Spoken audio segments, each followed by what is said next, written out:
We've arrived in California in the 1930s. We see the deep green Salinas River running near the hillside, with its warm water twinkling over the yellow sands. The Gabilan Mountains are in the distance, and the river below is lined with willow trees. Rabbits come out in the evenings, and the night tracks of raccoons and dogs and deer remain. It almost feels like the beginning of a Wild West movie. Is this a rugged paradise, or does it feel a bit lonely? Meet George and Lenny, two men who are the opposite of each other. They're both migrant ranch workers moving from place to place, searching for work on big farms. George is strong, small, sharp, and clever. His friend Lenny is strong and hard-working, but unfortunately, he still has the mind of a child. Lenny has broad shoulders, and we meet him as he slurps water from a pond. George thinks the water might be unclean and tells Lenny to stop. George really has to watch out for Lenny, who often acts on impulse. George is worried about the long walk they need to take to find work. Lenny has already forgotten where they're going. Now George is getting frustrated. He says he spends all my time telling you things, and then you forget 'em, and I tell you again. This is no ordinary friendship. Even though George calls Lenny a crazy bastard, George looks after Lenny. And it's probably for the best, because Lenny has some yucky habits. He sometimes picks up dead mice because he likes stroking them in his pocket. They often get fired from jobs because Lenny's intellectual impairment can create unintended problems. They left their last job because Lenny stroked a woman's dress and scared her. Communication is a problem for Lenny, but he's a gentle soul. George and Lenny have always been a team. George gets frustrated by Lenny's disability, but what keeps them going is their shared dream. It's a dream of being able to own their own place and work for themselves.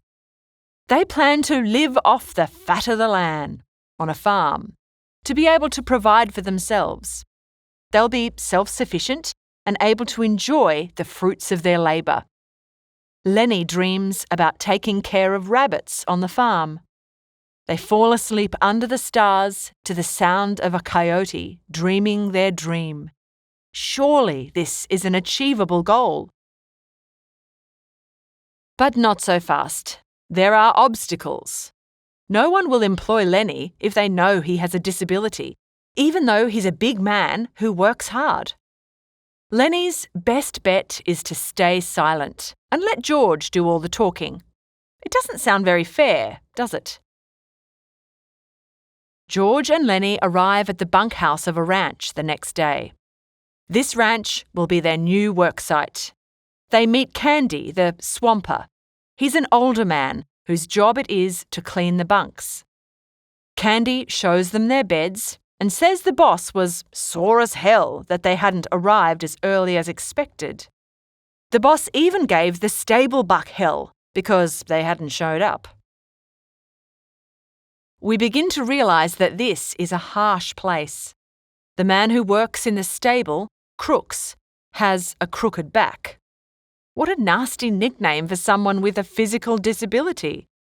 Crooks is treated badly because he's African American. The others often refer to Crooks using the N-word. Everyone stands around at Christmas watching Crooks get beaten up by an able-bodied man for fun. Is cruelty funny to them? Poor Crooks stays apart from the other men, reading books. This clearly isn't the kindest place for a man with a disability to live. Will Lenny cope? The boss comes in. He's wearing a Stetson hat, boots, and spurs. He's clearly not a working man. He asks George and Lenny some questions and becomes suspicious when Lenny stays silent. George lets the boss know that Lenny is a goddamn good worker. The boss can't work out why George is sticking up for Lenny. He's never seen one guy take so much trouble for another guy. Isn't that sad? Seems like friendship is in short supply in this world. George lies and tells the boss that Lenny is his cousin. He lies again and says that Lenny was kicked in the head by a horse when he was a baby. Well, the lies work because the boss says they can stay on. Candy comes in and talks to George and Lenny. He brings his beloved old dog in with him. It's good to see someone caring so much about an animal. At least someone cares about something around here. The next person they meet is Curly, the boss's son. Guess where the name comes from? You're right. Curly is a young man with curly hair. But he's not a nice guy and starts off by being rude to Lenny. Curly's a lightweight boxer and a short man. Candy tells George that Curly hates tall men like Lenny. He's always picking fights with them. Sounds like Curly has some issues. George gives a warning. This Curly punk is going to get hurt if he messes around with Lenny. We know now that Lenny is physically very strong. But does Lenny know his own strength? Candy doesn't want George to tell anyone what he said about Curly. He's scared of trouble. Curly's been showing off even more since he was married to his pretty wife a couple of weeks ago. But wait, there's a hint of scandal. Curly's wife has a habit of eyeballing other men. Candy even calls her a tart. Does she mean to cause trouble? Or is she just lonely? Either way, George can see trouble coming. He tells Lenny to stay away from Curly. Wise advice. Lenny promises to stay out of trouble. After all, George won't let him take care of the rabbits on their dream ranch if he doesn't.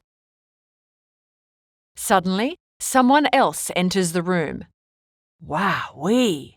Isn't she dolled up? It's Curly's wife, the first woman we've met in the story.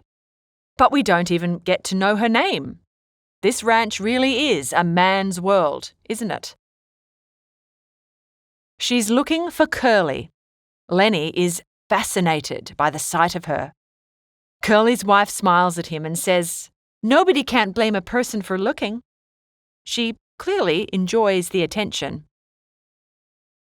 George is worried. Lenny's got no business checking out the wife of the boss's son. He'd better keep his eyes and hands to himself this time. Lenny doesn't like this ranch much, but they must save money for their dream. They'll stick it out. The men then meet Slim. Just like all the ranch workers, he's dressed in jeans and a denim jacket. He's the prince of the ranch, the head mule driver, or jerkline skinner. He looks powerful and has authority among the workers. Everyone stops talking whenever he talks. Slim is friendly to George and Lenny. Like everyone, he's interested in why they travel together. He hopes the men will get chosen to buck barley with him, to throw large bags of barley grain onto a truck. Slim seems pleased to see how loyal George and Lenny are to each other. Then Carlson comes in to talk. He's a ranch hand like George and Lenny. They chat about Slim's dog, who had puppies the night before. Slim drowned 4 of the puppies because the dog couldn't feed all of them. But there's 5 puppies on the farm. Carlson isn't a fan of Candy's beloved old dog. The dog stinks like hell, and he thinks Candy should shoot it and get a puppy instead. Geez, never mind that Candy loves his old dog. Lenny's excited by the idea of a puppy. Maybe he can have one too. We all know how Lenny loves stroking little furry animals. Curly storms in and out, looking for his wife. George can't stand Curly and worries he'll wind up getting into a fight with him. Curly's just a nasty guy to deal with. The scene ends with George and Lenny walking out into the sunshine. Meanwhile, Candy's old dog lies down in the bunkhouse, unaware that his days are numbered. George wants to look after Lenny, but will he be able to on this tough ranch?